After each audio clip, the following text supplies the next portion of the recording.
Where did this kind of bias towards action and this Mhm. sense of urgency, Mhm. when did that kind of come into your toolbox, right? When did that become something that was you decided was important? Um, Yeah, it's really funny, Connor, because it's always been there. It's yep. just been, Sisyphus pushing the boulder uphill in my previous life versus at Elf, I say it happens. Yep. So it's really it's really extraordinary, actually. So if I go back to my journey in my luxury days, especially in the French luxury houses, my nickname was actually Emergency Kory. Everybody at Hermes called me Emergency Kory. I'm not even making this up, I because love I it. would I would always be. Now you can imagine, Hermes is a 175-year-old heritage house. Shiseido's, I think, 160 some odd years, right? I'm working in organizations that were built through exactly what you're talking about: rigor, discipline, long time tables, lots of thinking, and Yep. laying foundation and groundwork. And all of that is important and definitely necessary. What was missing was the bias for action. So I always came in like a lightning bolt, which is what our CEO at Elf, Tarang Amin, calls me. So whether it was Emergency Kory or lightning bolt, you get the idea.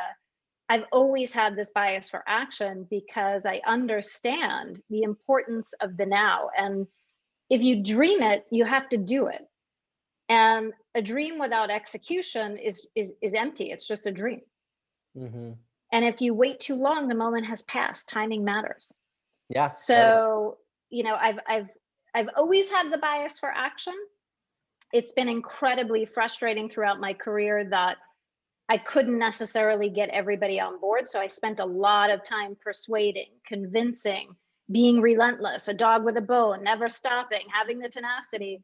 Versus when I got to Elf, I actually got nervous because I would say something and then teams would assemble and be driving things forward. And I'm like, wait, hold on. So Wait. it actually I didn't works think that like would I actually happen say. that fast. I'm not used to this. So, and if you wait too long, it kills the dream. And I think the other part, Connor, is usually when you have that that dream and that fire in the belly to move something forward, if you have to start pushing paper around, if you have to start presenting it to multiple stakeholders, if you have to start driving it up, and then everybody wants their comments and they have to put their ego stamp on it, by the time you're able to bring that dream to reality, one, it looks very different. Yep. Two, you've lost your passion for it. Yep. And three, quite honestly, the timing has passed. And when I think about Elf and what we were able to do on TikTok, on Twitch, and even us jumping into Clubhouse and being early adopters, it matters. Yep. And that timing gave us a real competitive advantage. And if I think about COVID, how grateful am I that we spent so much time before we even knew COVID existed on building our digital strength at speed? Because when COVID hit, we were already entering from a position of strength where Yeah. others were scrambling to try to figure out, how do I get on TikTok? Because now everybody's on TikTok and everybody's on their phones and we haven't figured out how to get digital yet. So Emergency Kory, the lightning bolt, lucky that we had that bias for action to drive all that stuff forward at Elf. We at Elf, we call it Elf Speed. Elf Speed is a real thing, Connor. It There's is a a real thing.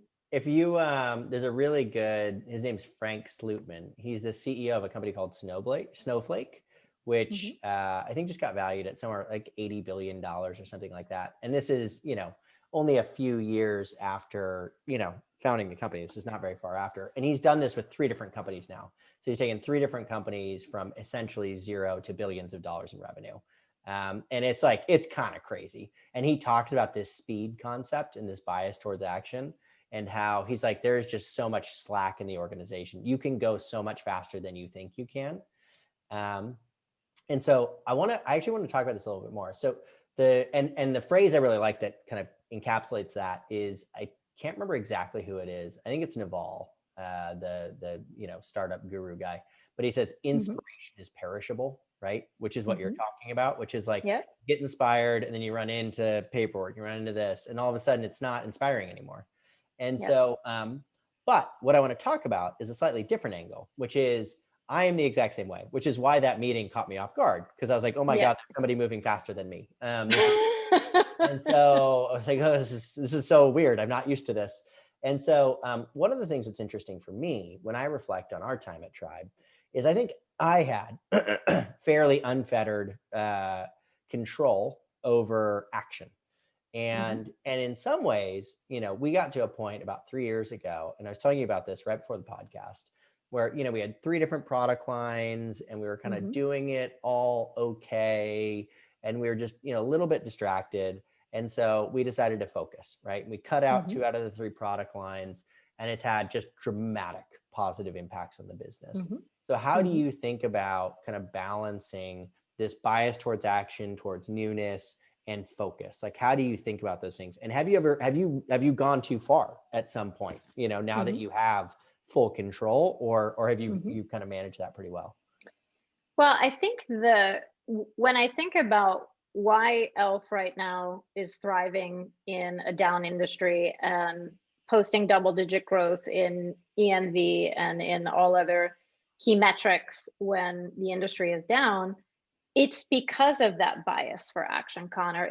It's also because of fearlessness, and that what you're talking about, inspiration is perishable. That fire burns really hot, and we take that fire for that inspiration, innovation, and we put it out at speed, and that is really what makes Elf very different. And even if some of the big companies woke up tomorrow morning and said, we want to move as fast as Elf, you can't. You'd have to rework your entire organization. You'd have to get rid of layers and levels and processes. Well, the problem is your company, your culture attracts the people, right? And it self-selects the people.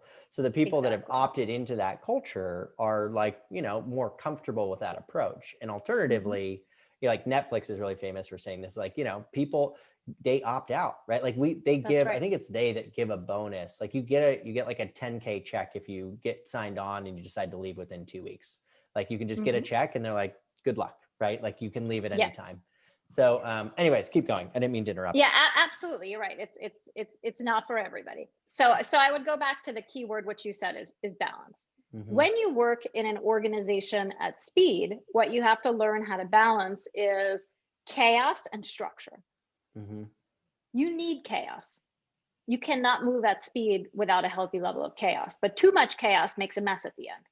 So you have to find the right balance. How do I wrap a little bit of structure around this so that we can keep it moving very efficiently? So that one is a key balance. The other one is exactly what you said. How do you balance all of these innovative ideas and prioritization and focus?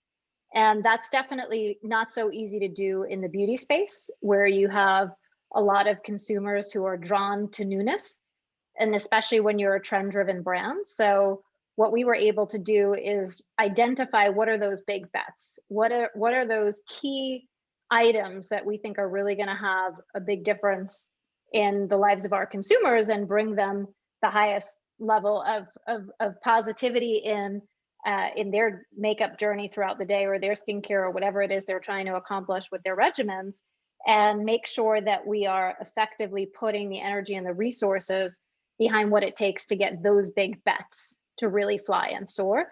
So balance is critical. You don't always get it right. So I think it's an iterative process to find the right balance. Sometimes you put too much cold water on the hot coals, and then you have to reflame them up, right, to make people run faster. Sometimes you create mayhem and chaos because you have too many ideas overflowing. And so I think you have to think about it as an iterative process, and you have to constantly optimize. So I think as leaders, that comes from constant reflection and thinking about, okay, well, how did that go? What do I need to rebalance tomorrow? How do I iterate and get things back on track? And then you just constantly make those modifications. It's small modifications every day in a culture with a bias for action versus a rearview mirror 6 months down the road.